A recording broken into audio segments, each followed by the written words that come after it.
Hello, I'm Cindy Bensing, and today I'm going to be doing my final Chinese calligraphy project on the four treasures. I chose the four treasures because whenever we went over this in class, I thought it was super interesting, and I think it's cool that calligraphy is based on four main materials.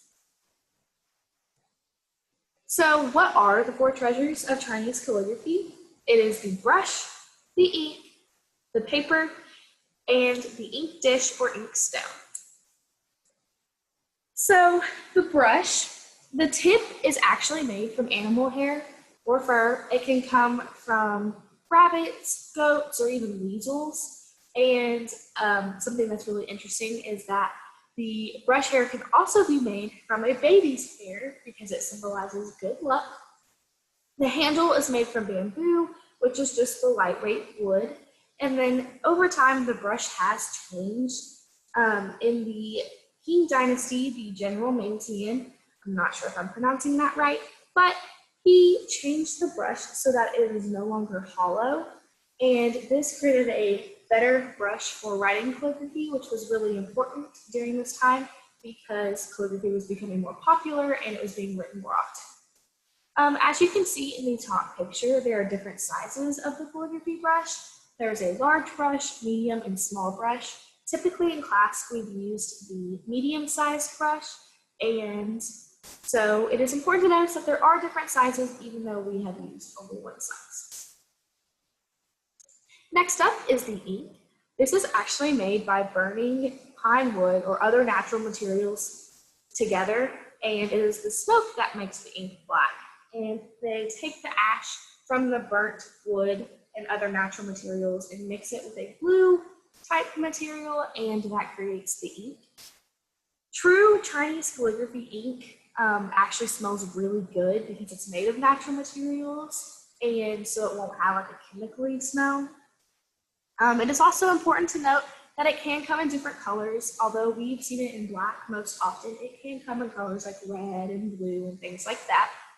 And ink sticks are also a thing where they press the ink together and put it in the form of a stick, and then you just rub it against your ink stone and you have ink that way, or you can have the liquid ink like what I have used. Next is the wand paper. This is just basically rice paper, so it is made from rice, and what's special about this paper is that it absorbs the ink, and so you can't just use like copy paper or anything like that because the ink will not soak into the paper and hold the character's shape. So it's important to use this type of paper because then it creates a nice, clean character. Last of the four treasures is the ink stone or the ink dish. This basically just holds the ink for the artist, and it can come in different shapes and sizes and things like that. You can see in the top right corner, there is an example of an ink dish. That one's rather large, but it's pretty simple. However, if you look to the left of your screen, you can see some examples of the ink stone. And every single ink stone is unique. It takes a lot of handiwork to create such a well-established piece. The ink stones can have different shapes or different characters and symbols on them. For example, one of them that you can see on your screen has a dragon on it, which is super important to the Chinese culture. And so the ink stone can reflect the artist that is going to use it. Each one is unique in its own, therefore they are meaningful to the people who use them.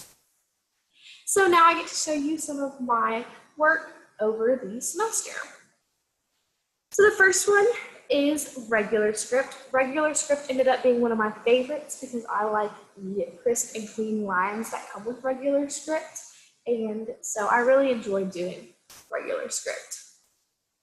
Next is the seal script. This one was fun because I like to paint, and this reminded me of whenever I would like paint different like symbols and things, and so seal script was a fun one. Next is chlorophyll script. This one was a little bit more challenging just because you had to like try to make the lines the same width and things like that.